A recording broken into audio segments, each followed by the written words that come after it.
Chapter 6. A skeleton finds rest at last.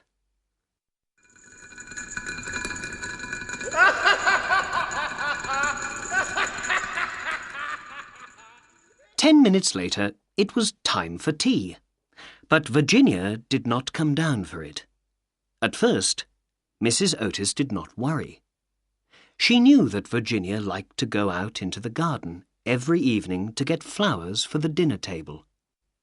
But at 6 o'clock, she sent the boys out to look for their sister, while she and Mr. Otis looked in every room of the house. At 6:30, the boys came back. They could not find Virginia. Then Mr. Otis, Washington, and the Duke of Cheshire got their horses and rode out into the woods and fields around Canterville Chase. They looked everywhere and asked everybody, "Have you seen Virginia?" But nobody could help them.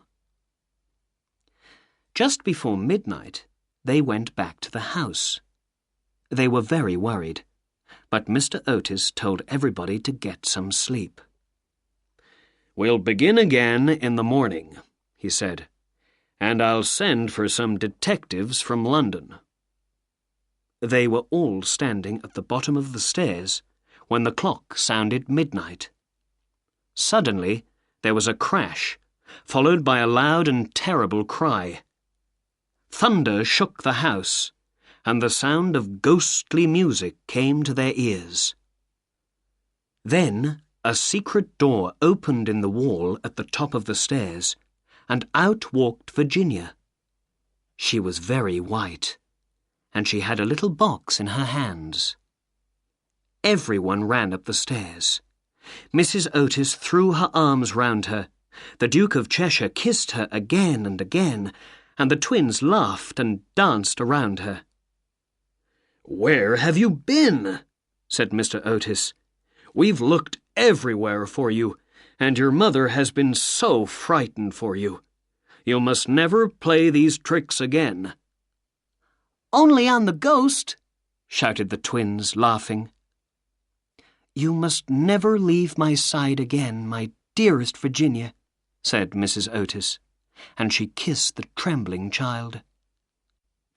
"Father," said Virginia, "I have been with the ghost.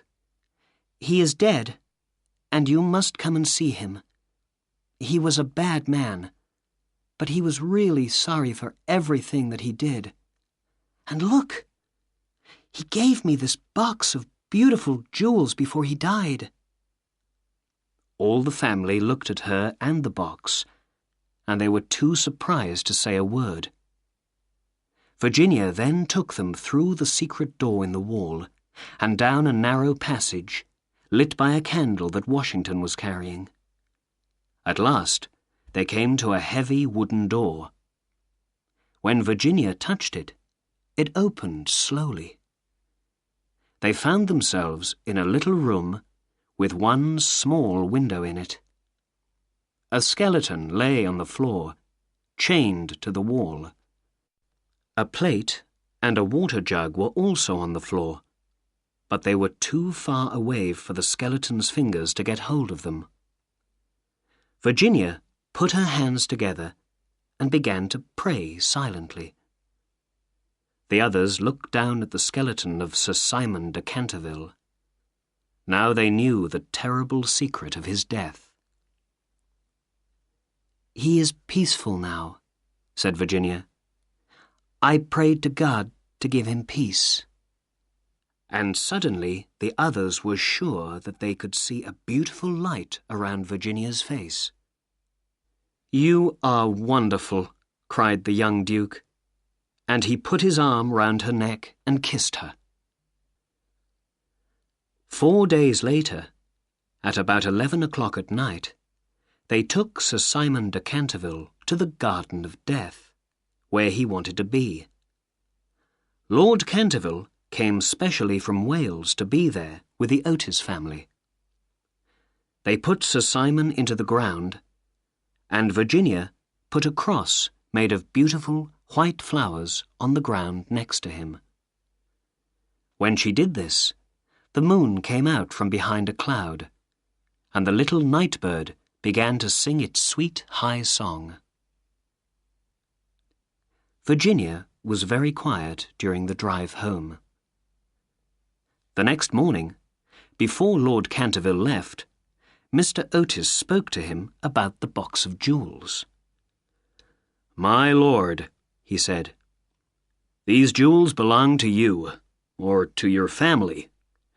Virginia asks for only one thing: the box. Can she keep it?" "My dear sir," replied Lord Canterville, "your daughter has been a wonderful friend to one of my family. We shall always thank her for that. And remember, you bought the house and everything in it, the ghost too. Anything that belonged to him is now yours.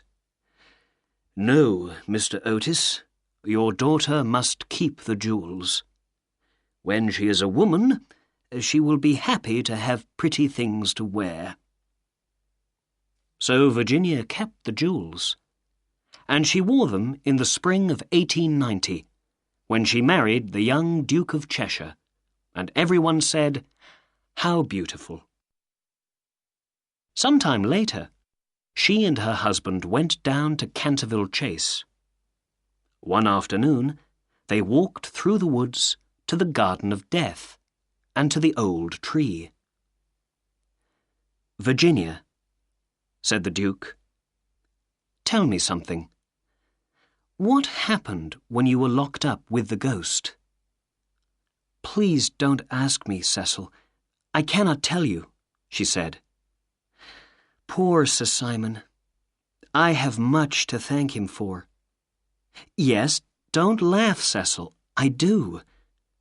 He helped me to understand about life and death, and that love is stronger than both." The Duke kissed his wife lovingly.